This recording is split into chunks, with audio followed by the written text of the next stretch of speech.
Sabriya Hamad fait partie des 3000 déplacés irakiens vivant dans ce bidonville de la banlieue nord de Bagdad.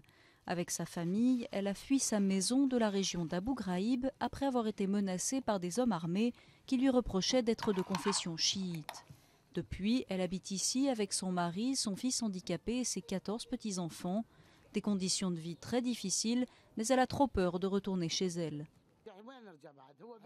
Nous ne pouvons pas y retourner. Les blessures dont nous avons souffert nous ont rendus haineux.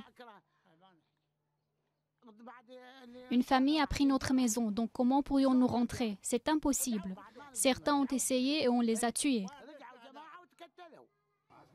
Selon les Nations Unies, près de 1,3 million d'Irakiens seraient, comme Sabriya, des réfugiés dans leur propre pays. La plupart d'entre eux ont fui les violences communautaires des années 2006-2007 qui ont opposé les milices chiites et sunnites.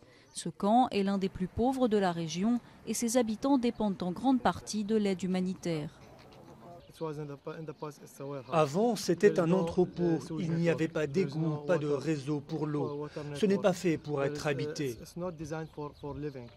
En 2006, Talib a tout perdu en quittant son village après que son frère ait été tué à cause de sa religion.